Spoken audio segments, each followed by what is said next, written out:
오늘 오전에 우리가 상고할 하나님의 말씀은 구약성경 시편 133편 1절로 3절 말씀입니다.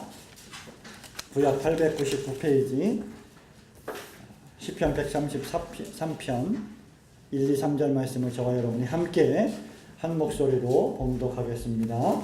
시작. 형제가 연합하여 동거함이 어찌 그리 선하고 아름다운고, 머리에 있는 보배로운 기름이 수염 곧 아론의 수염에 흘러서 그 어깨까지 내림 같고, 헐몬의 이슬이 시온의 산들에 내림 같도다. 거기서 여호와께서 복을 명하셨나니 곧 영생이로다. 아멘. 일주일 만에 다시 성도 여러분들을 만나게 되어서 아주 기쁘고 즐겁습니다. 올 설 연휴는 너무나 길게 느껴졌습니다. 그래서 돌아오는 일주일 주일이 아주 몇 주가 지난 것처럼 그렇게 생각이 됩니다. 지난 구정 설 연휴에 여러분의 가정은 평안하셨습니까? 예. 모두 무사히 주일 예배에 나오신 걸 보니 대단히 평안한 설 연휴를 보내신 것 같습니다. 엊그제 금요일날 TV 뉴스에 보니까 가정의 불화가 가장 많이 생기는 시기가 바로 명절 이후라고 하는 보도가 있었습니다. 명절 때문에 만나서 기쁘고 즐겁고 행복한 마음으로 만났다가 싸우고 헤어진 일들이 상당히 많다는 보도였습니다. 오래간만에 만난 가족들끼리 도대체 왜 그렇게 싸우고 헤어질까요? 웃자고 시작한 윷놀이에 죽자고 달려듭니다. 재미로 시작한 게임에 목숨까지 겁니다. 기분 좋자고 한 잔, 한 술이 두 잔, 세 잔이 되어서 이내 싸움판이 되어집니다. 이것은 선하지도 않고 보기에 좋지도 않은 반드시 고쳐야 할 명절의 그런 악습 가운데 하나라고 생각을 합니다. 반면에 모든 가족들이 이러한 명절에 함께 모여서 하나님을 예배하고 집안 어른들과 부모님들에게 예의를 갖추어서 진심의 마음으로 세뱃돈만을 받으려고 세배하는 것이 아니라 사랑하는 마음을 담아 세배하고 서로 아끼고 사랑하는 모습을 보는 것은 얼마나 선하고 아름다운 일입니까? 오늘 본문 말씀에 다윗은 우리에게 대단히 선하고 아름다운 광경을 소개하고 있습니다. 여기 본문 1절 말씀에 형제가 연합하여 동거함이 어찌 그리 선하고 아름다운지요, 아름다운고 이렇게 말하고 있는데, 여기 어찌 그리 선하고 아름다운고라고 하는 이 표현은 어찌 그리 보기에 선하고 어찌 그리 보기에 좋은 일인가 라고 하는 그런 뜻입니다. 우리말 성경에는 히브리어의 그 보라라고 하는 behold라고 하는 단어가 생략이 되어 있는데, 원래 본문 말씀에는 보라 어찌 그리 선한가, 보라 어찌 그리 보기에 좋은가, 정말 보기에 아름답고 선하고 좋은 일이 아닌가 라고 하는 말씀의 기록입니다. 시편 133편 말씀은 시편 중에서 두 번째로 짧은 말씀입니다. 시편이 150편 말씀이 있는데 총 150편 가운데 가장 짧은 말씀이 127편인가요? 두 절로 기록이 되어 있고 133편 말씀이 세 절로 기록이 되어 있습니다. 그러나 이 짧은 세 절밖에 안 되는 이 말씀에는 가장 깊고 오묘한 하나님의 복음의 진리가 숨겨져 있습니다. 이 짧은 시편 말씀을 통하여서 우리는 세 가지 교훈을 받기를 원합니다. 지극히 선하고 보기에 아름다운 일이 어떤 일일까?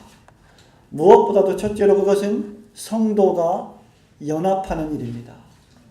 1절 말씀을 다 함께 큰 소리로 읽도록 하겠습니다. 시작. 형제가 아멘. 하나님 보시기에 가장 선하고 아름다운 첫 번째 일은 바로 연합이라고 하는 것입니다. 연합이라고 하는 것은 무엇입니까? 일치되는 것. 쉬운 말로 하면 하나가 되는 것을 말합니다. 보통 부부가 일심동체라고 하지요. 남자와 여자가 그 부모를 떠나 하나가 되는 것이 바로 결혼입니다. 남자와 여자의 부부는, 이 부부의 관계는 두 사람이지만 하나인 것이죠. 그럴 때 우리는 부부가 일치된다, 부부가 연합했다, 부부가 하나가 되었다라고 말합니다. 그렇기 때문에 다윗은 여기에 동거함이라고 하는 단어를 추구하고 있는 것입니다. 하나가 되었기 때문에, 아니 하나이기 때문에 동거한다, 즉 같이 산다는 것이죠. 하나가 되지 않고서는 결코 같이 살 수 없는 법이죠. 동거함이란 문자 그대로 함께 사는 것입니다. 같이 사는 것입니다. 성도 여러분, 누가 같이 살고 있습니까? 온 가족이 함께 살지요. 따라서 가족이 연합하지 않으면, 가족이 하나가 되지 않으면 함께 산다고 해도 그 가정은 파괴될 가능성이 상당히 높습니다. 또 누가 같이 삽니까? 대한민국 국민이 함께 살고 있습니다. 따라서 대한민국의 시민사회가 서로 연합하고 한마음 한뜻이 되지 않으면 그 나라는 지역으로 분열되고 학연으로 분열되고 혈연으로 분열되어서 혼돈에 빠지게 됩니다. 또 누가 함께 삽니까? 교회의 성도들이 함께 살아가고 있습니다. 그렇기 때문에 교회의 성도가 한마음 한뜻으로 연합하지 않으면 그 교회는 여러 가지로 쪼개진 이익 집단에 지나지 않게 될 것입니다. 신약시대의 고린도 교회가 바로 그 대표적인 교회였습니다. 고린도 교회는 많은 성도가 있었음에도 불구하고 나는 바울파, 나는 아볼로파, 나는 베드로파, 나는 그리스도파로 갈기갈기 찢어져 있었기 때문에 그 고린도 교회는 하나의 교회가 될 수 없었습니다. 이런 의미에서 성도의 연합은, 신자의 연합은 필히 교회 생활의 필수 목표가 되어야 합니다. 왜냐하면 서로 하나가 되라는 것은 다윗이 여기서 말하고 있는 명령일 뿐만 아니라 신약에 가면 우리 예수 그리스도께서 성도를 향하여, 당신의 가족을 향하여 명령하시는 명령이기도 하기 때문입니다. 우리 예수님께서 공생의 사역을 마치시고 하늘로 올라가기 전에 그 유명한 대제사장적 기도를 올리시면서 요한복음 17장 20절부터 23절에 이런 기도를 하십니다. 저희도 우리와 같이 하나가 되게 하옵소서. 나와 아버지가 하나인 것처럼 저희도, 제자들도 하나가 되게 하옵소서라는 기도입니다. 예수님께서는 세상을 위해서 기도하시지 않았습니다. 예수님께서는 당신을 따라오지 않는 세상 사람들을 위하여 기도하신 것이 아닙니다. 예수님께서는 성도를 위해 기도하셨습니다. 예수님께서는 제자들을 위하여 기도하셨습니다. 예수님은 신자를 위하여 기도하셨습니다. 신자들, 제자들, 너희들이 나의 제자가 되겠다고 하면 너희들은 하나가 되어야 한다는 말입니다.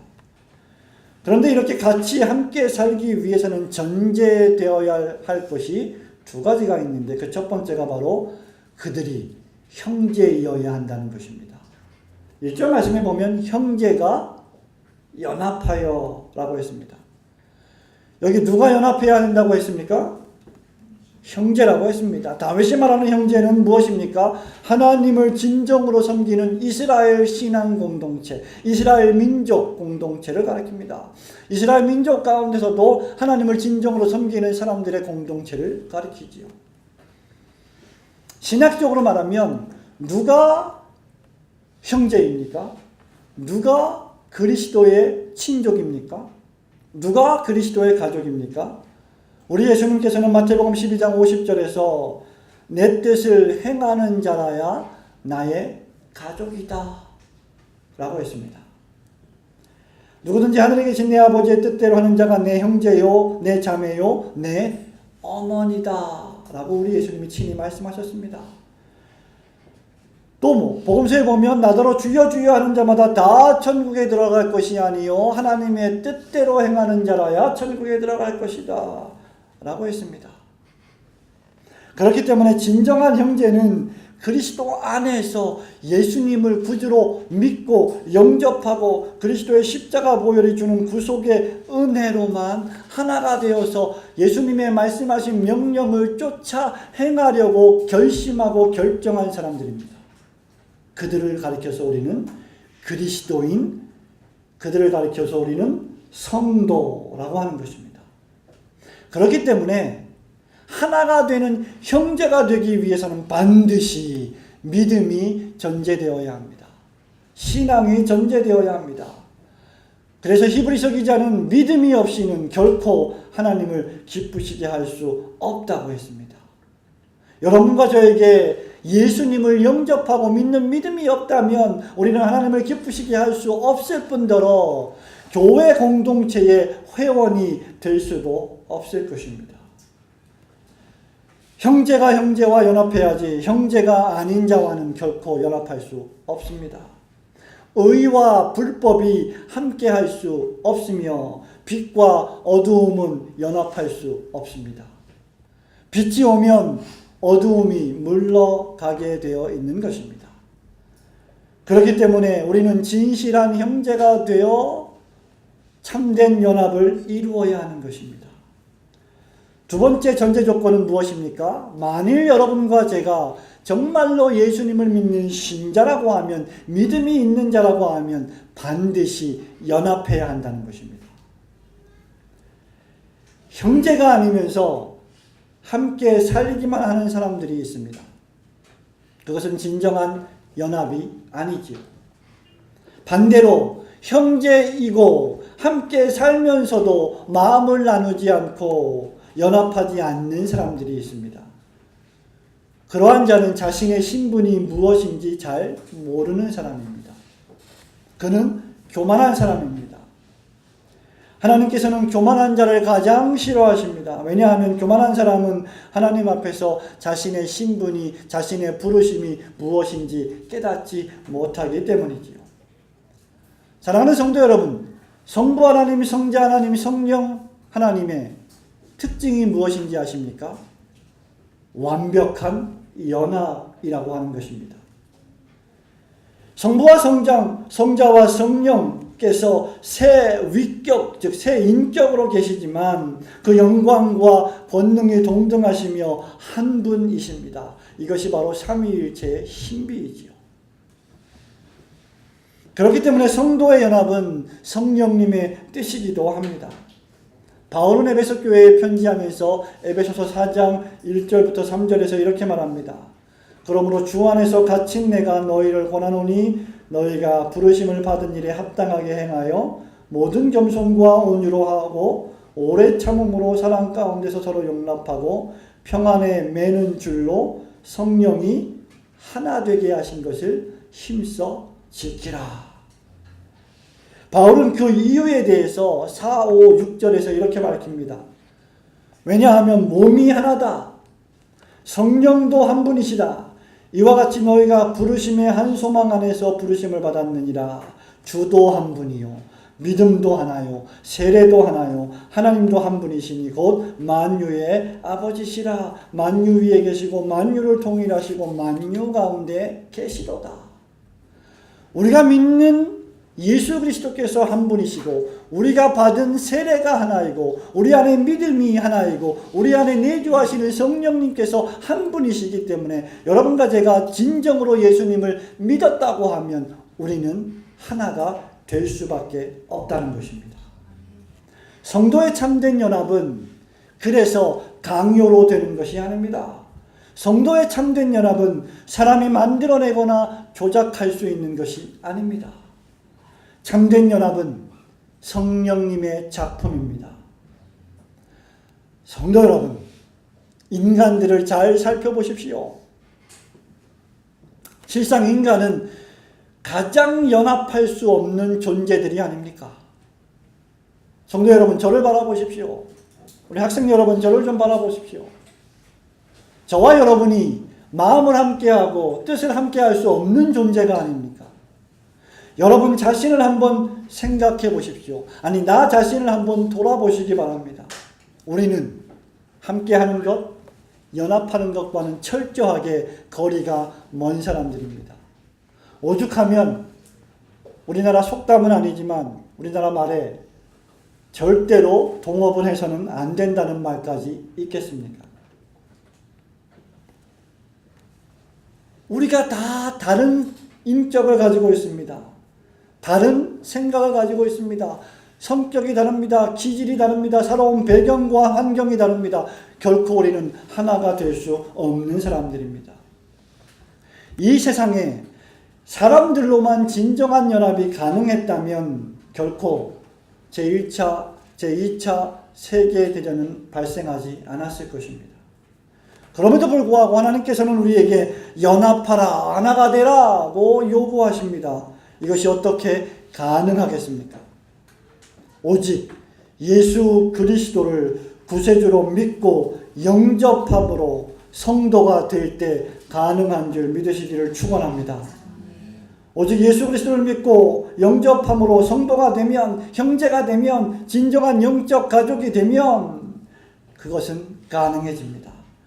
그렇기 때문에 참된 연합은 그리스도인의 특징입니다. 참된 연합은 필연적이며 결코 외면할 수 없는 것입니다.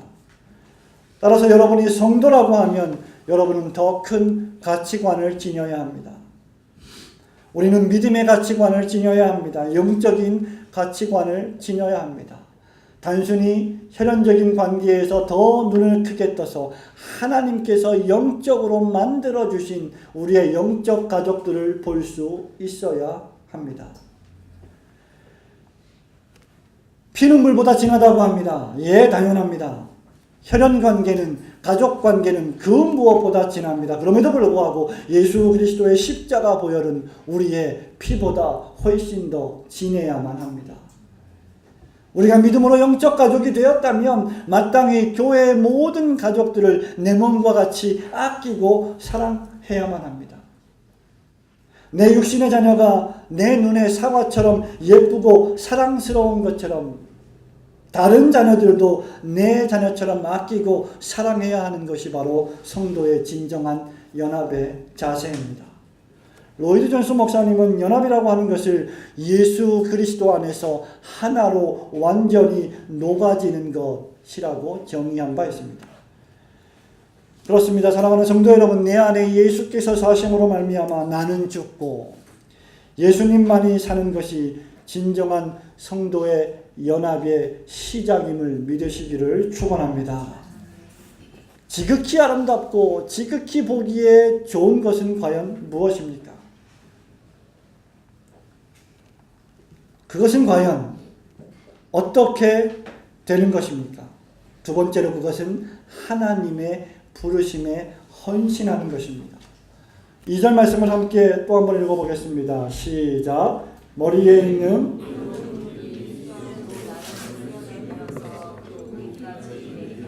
아멘. 여기 아론의 수염에 흐르는 보배로운 기름은 대제사장직을 임명받을 때 행하는 예식 가운데 하나입니다. 다윗은 지금 형제의 연합, 성도의 연합이 아론의 수염에 흐르는 보배로운 기름 같다고 말하고 있습니다. 이는 하나님의 사람으로 구별되고 성별된 사람을 가리키는 상징적인 그림입니다. 어떤 사람을 대제사장으로 위임식할 때 기름을 붓는 거룩한 출애굽기 30장 22절에 있는 예식이 바로 이 예식입니다. 그 거룩과 성별의 기름이 옷깃을 타고 흘러내리는 아름다운 모습입니다. 형제가 연합하는 일이 이렇게 하나님 보시기에 거룩하고 구별된 축복스러운 일이라고 하는 것이지요. 성도 여러분, 우리가 숨을 쉬고 살아갈 때 우리가 손과 발로 행하는 모든 일이 다 의미 있는 일은 아닙니다. 모든 일이든지 어떤 일이든지 하나님의 뜻을 성취시켜 드리는 인생이야말로 가장 의미 있는 인생입니다. 그것은 의미 있을 뿐만 아니라 지극히 선하고 하나님 보시기에 아름다운 것입니다. 우리가 어떻게 하여야 한 마음 한 뜻이 될 수 있습니까? 그것은 우리가 오직 한 가지에만 집중할 때 가능한데 그 한 가지 이름 바로 각자가 성도로 불러주신 그 하나님의 콜링, 하나님의 부르심에 헌신할 때만 가능합니다. 헌신이라고 하는 것은, 구별이라고 하는 것은, 성별이라고 하는 것은 하나님의 부르심에 민감하게 반응하는 명민한 신자의 자세입니다. 나 자신이 어느 곳에 부르심을 받았는지 생각하며 그 일에 구별되고 거룩한 삶으로 임하는 자세가 필요합니다. 하나님께서 나에게 부어주신 거룩한 기름 부으심은 과연 무엇인가를 생각할 수 있는 신자가 되어야 합니다. 헌신이 없는 곳에는 무엇이 있을까요? 분열이 있습니다. 분열이 있는 곳에는 결코 헌신이란 존재하지 않습니다. 마음이 갈갈이 찢겨져 있는 곳에는 한 곳으로 마음을 집중하여 집중력을 발휘하기가 어려운 법이지 않습니까? 여러분이 어떤 일을 할 때 여러분의 마음들이 여러 가지로 나뉘어져 있다면 그 일을 결코 수행할 수 없을 것입니다. 그러나 우리가 하나님의 부르심에 집중하고 있다면 그곳에 분열이 자리할 여지는 결코 없습니다. 하나님께서 우리 각자에게 주신 재능과 그 재능을 발휘할 사명을 주셨음을 깨닫고 나의 부르심에 집중한다면 그 교회는 아름다운 교회가 되는 것입니다.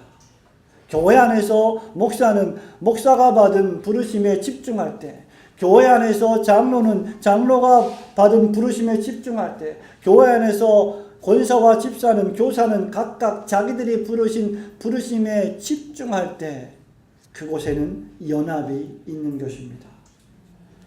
갈라디아서 6장 4절부터 6절 말씀에서 바울은 이렇게 말합니다. 각각 자기의 일을 살피라. 그리하면 자랑할 것이 자기에게만 있고 남에게는 있지 아니하리니 각각 자기의 짐을 질 것임이니라. 가르침을 받는 자는 말씀을 가르치는 자와 모든 좋은 것을 함께하라.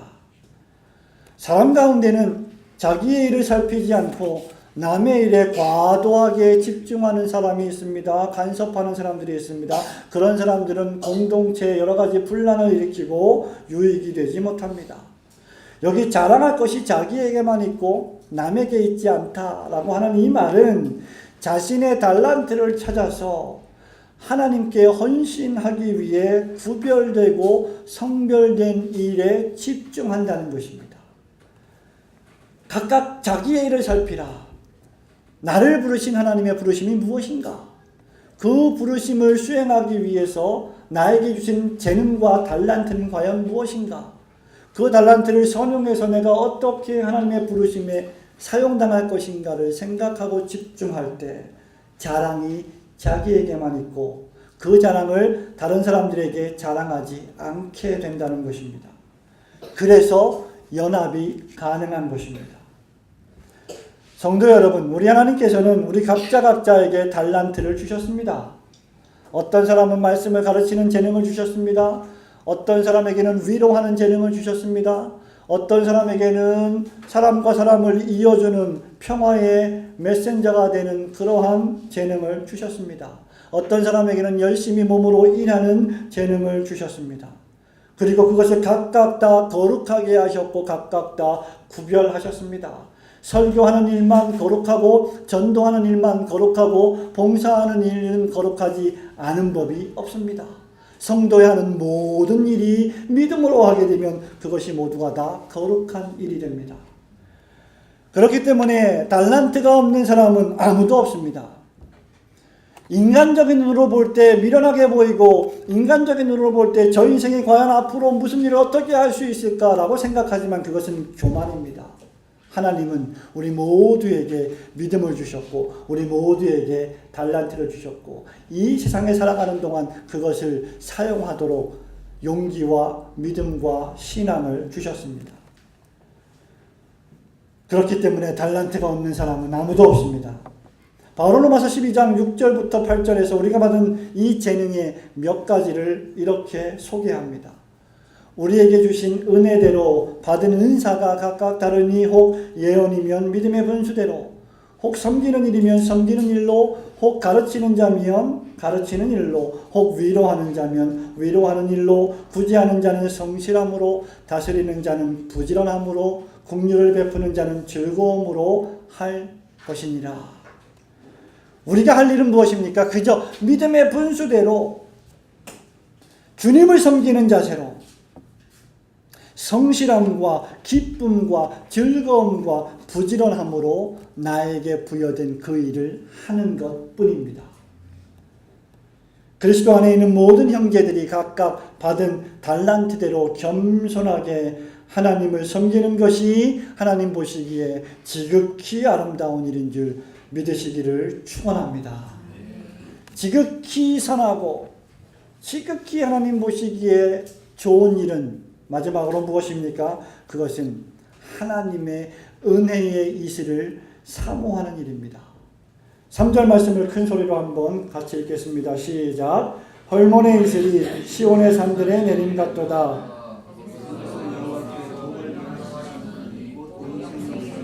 아멘. 여기 헐몬의 이슬이라고 할 때 이 헐몬이라고 하는 것은 산입니다. 헐몬산은 이스라엘의 남북을 가로지르는 북쪽 끝단에 있는 산입니다. 여러분들이 이스라엘을 혹시 가보셨는지 모르겠지만 이스라엘을 가보시게 되면 이스라엘은 아래에 이집트, 오른쪽에 시리아를 위치한 남과 북으로 길게 뻗은 나라입니다. 이스라엘은 남과 북으로 길게 뻗은 나라로서 국토의 주요 부분이 거의가 다 황무지에 가깝습니다. 어떻게 보면 사막과 메마른 광야로 가득 차 있습니다. 그런데 놀라운 사실은 여러분이 이스라엘 소위 성지 탐사를 간다라고 했을 때 이스라엘 가게 되면 반드시 들리는 곳이 있는데 바로 갈릴리 바다, 사해 바다입니다. 그 놀라운 사실 가운데 하나는 그 황무한 땅에 이스라엘 남쪽 끝 베들레헴 옆에 사해 바다가 있다는 사실입니다. 그리고 그 위로 갈릴리 바다가 있다는 사실이지요.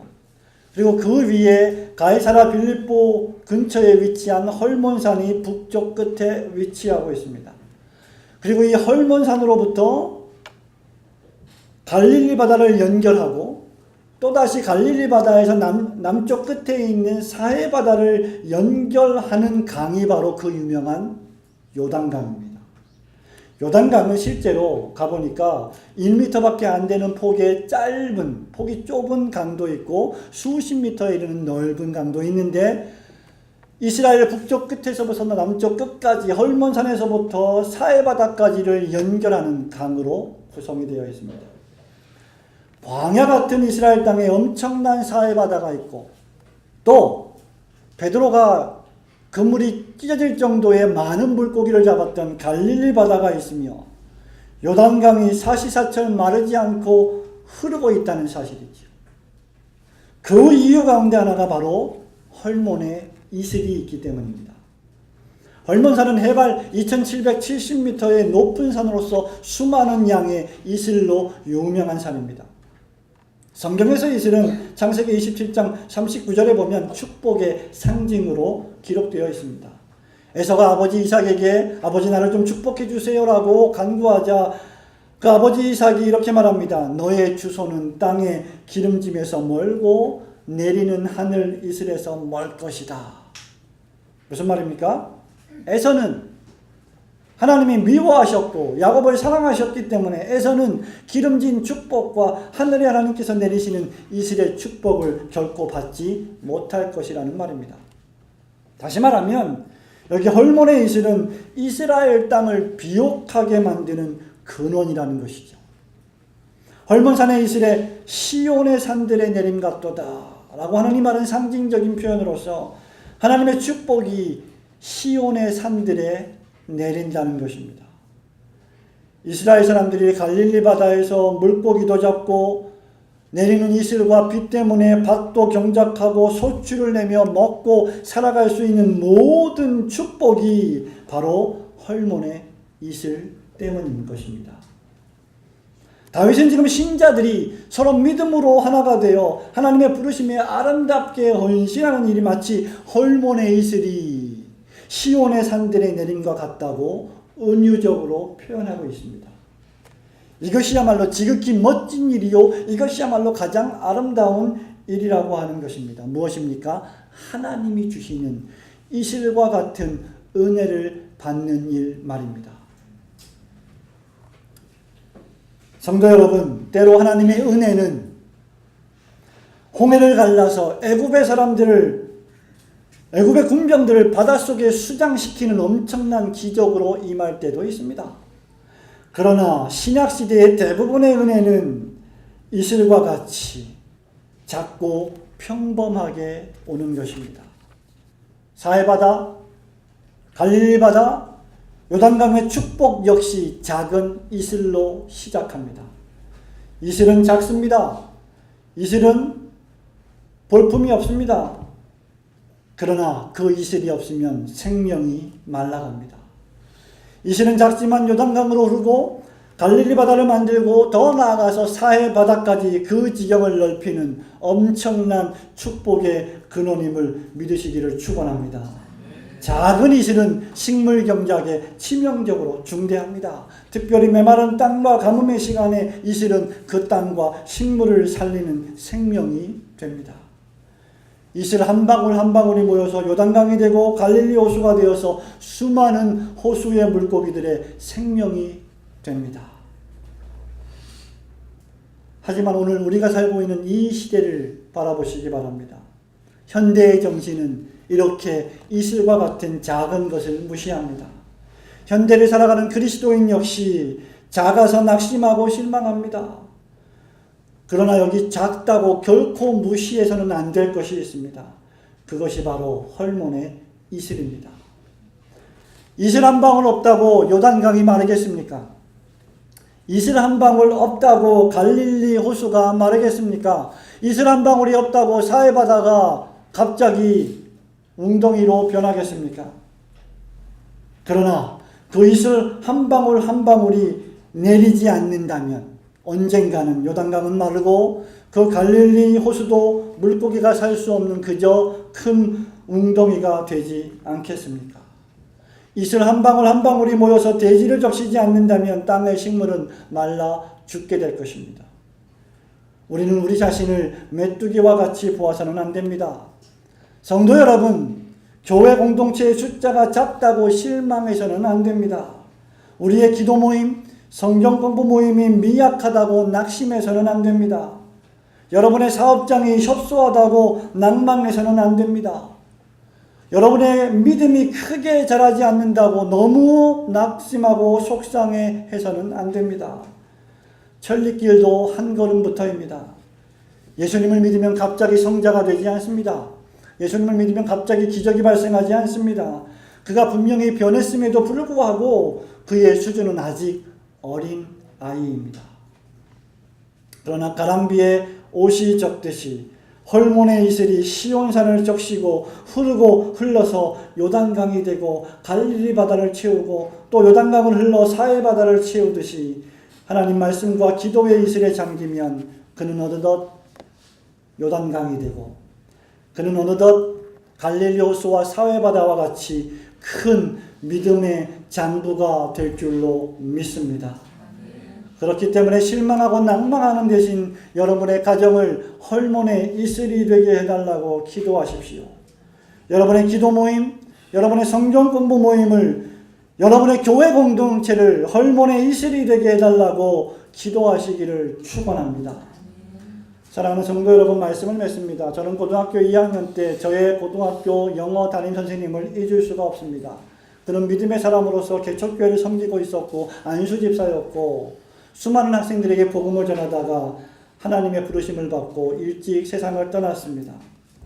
그분은 대한민국 영어 상임 이사를 지내셨고 이름도 잊어버리지 않은 김영길 선생님이십니다. 그분이 저를 전도했던 것을 저는 결코 잊지 못합니다. 저는 교회를 출석을 하고 있었고 또 왔다 갔다 하고 있었음에도 불구하고 아직 신앙이 확실히 자리 잡지 못했던 상태에 있었습니다. 그때 그분이 저에게 와서 아침 조례 시간에 전도를 했습니다. 그래서 저는 그분의 교회에 나가게 되었고 그분과 함께 신앙생활을 하게 되었습니다. 그러나 신앙생활은 생각보다 그렇게 만만한 것이 아니었습니다. 그래서 가끔 교회를 빠지게 되는 일도 있었습니다. 그러면 여지없이 그 선생님은 아침 조회 시간에 저에게 찾아오셔서 그 많은 학생들 가운데 저에게 찾아오셔서 저에게 이렇게 말씀하셨습니다. 호서봐, 다리가 부러져도 교회에 와서 부러져야 된다. 물론 그것이 눈에 보이는 이 건물, 교회 중심을 의미하는 것은 아닙니다. 아마 그 당시에 그 선생님도 그런 것만을 의미하는 것은 아니었다고 생각을 합니다. 그러나 그때 제가 한마디 그렇게 들었던 그 말씀은 제가 지금까지도 잊지 않고 기억하고 있는 신앙의 자양분이 되고 있습니다. 하나님께서는 이러한 작은 hormon의 이슬 한 방울을 통해서 우리 아이들을 변화시키고 그 아이들을 하나님의 사람으로 만들어가는 줄 믿으시기를 축원합니다. 하나님께서 가장 기뻐하시고 즐거워하시는 일은 성도들이 서로 그리스도 안에서 형제 우애하며 아끼고 사랑하며 하나가 되는 것입니다. 우리가 다 다르고 우리가 다 성격과 기질이 다르지만 우리는 주님의 사랑의 띠로 하나가 된 줄로 믿습니다. 그것보다 하나님 보시기에 더 좋은 것은 없습니다. 또한 하나님께서 자신에게 주신 재능을 통해 내가 살고 있는 곳에서 빛과 소금의 삶을 살아감으로 하나님께 영광 돌리는 것이 바로 하나님이 기뻐하시는 일입니다. 그리고 마지막으로 그런 삶을 살아내기 위해 하나님의 이슬 같은 은혜를 사모하고 갈급해하는 삶을 살아야 할 줄로 믿습니다. 우리가 그런 삶을 살아갈 때 하나님께서는 우리에게 영원히 목마르지 아니하시는 생수를 주시며 영생을 축복의 선물로 주실 줄로 믿습니다.